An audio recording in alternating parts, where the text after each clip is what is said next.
Phone tapping కేసులో నామమాత్రపు విచారణ చేపడుతున్నారని, తప్పు చేసిన వాళ్ళను అరెస్టు చేసే దమ్ము ఈ ప్రభుత్వానికి లేదని ఎంపీ రఘునందనరావు ఆగ్రహం వ్యక్తం చేశారు.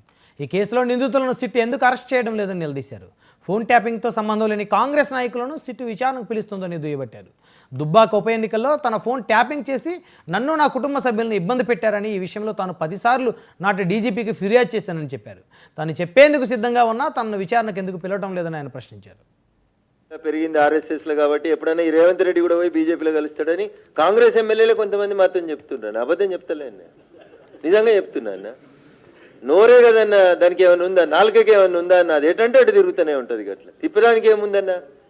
బీఆర్ఎస్ అధికారంలో ఉన్నప్పుడు కాంగ్రెస్ వాళ్ళు చెప్పుదురు ఏమని, బీఆర్ఎస్ బీజేపీ ఒకటని. ఇప్పుడు కాంగ్రెస్ వాళ్ళు మళ్ళీ అదే రిపీటెడ్గా చెప్తా ఉన్నారు. పరిపాలన చేయనంటే పరిపాలన చేతగాక చెప్పే పంచాయతీ తప్ప నీ దగ్గర ఏమైనా ఆధారం ఉంటే దాని గురించి మాట్లాడు. ఇప్పుడు నేను కూడా చెప్పిన కదన్న, రేవంత్ రెడ్డి గారు ఆర్ఎస్ఎస్లో పుట్టిరు, ఏబీపీలో పెరిగినరు, ఈయన నరేంద్ర మోడీ గారితో మంచిగుంటుర్రు. అందుకనే పోయినప్పుడల్లా ఒక ముఖ్యమంత్రి పోతలేడు. వేరే రాష్ట్రాలకి వెళ్ళి వస్తే ముఖ్యమంత్రి ఒక్కడే వస్తాడన్న. ఒక్క తెలంగాణకి వెళ్ళి ముఖ్యమంత్రి పోతే ఒక్కడు ఓడు. అయితే ఈ పక్కన శ్రీధర్ బాబు ఉంటాడు, లేకపోతే ఈ పక్కన బట్టి విక్రమార్క ఉంటాడు, లేకపోతే ఇంకెవరినో తోలిచ్చి పంపిస్తున్నారు. ఇది నేను అంటలేను, అన్నో నేనేం తిడతలేను, వాళ్ళు చేసింది చెప్తున్నా మీకు. మళ్ళీ రఘునందనరావు తిట్టిండని నన్ను అనుకుంటారు మీరు. This is the fact that is going on.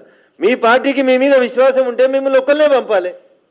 Chhattisgarh నుంచి ఇంతకుముందునే ముఖ్యమంత్రి వస్తే ఒకటే వచ్చేటోడు. అప్పుడు ఛత్తీస్గఢ్ ఉప ముఖ్యమంత్రి రాలే. దీది వస్తే దీది ఒకటే వస్తుంది, స్టాలిన్ గారు వస్తే స్టాలిన్ ఒక్కరే వస్తారు. ఒక్క తెలంగాణలో మాత్రమే కాంగ్రెస్ ముఖ్యమంత్రిని, మరి కాంగ్రెస్ ముఖ్యమంత్రి అనుకుంటారో ఇంకేమనుకుంటారో నాకు తెలియదు. బట్ పక్కనే ఇంకొకరిని అయితే పెట్టి వాళ్ళే తోలించుకుంటారన్న. సో కాబట్టి బీజేపీ బీఆర్ఎస్ రెండు ఒకటనేది తప్పన్నా. బీజేపీ సిద్ధాంతాల పునాదుల మీద ఎదిగినటువంటి పార్టీ. బీఆర్ఎస్ పార్టీ ఎప్పుడు వాళ్ళకి ఓట్లు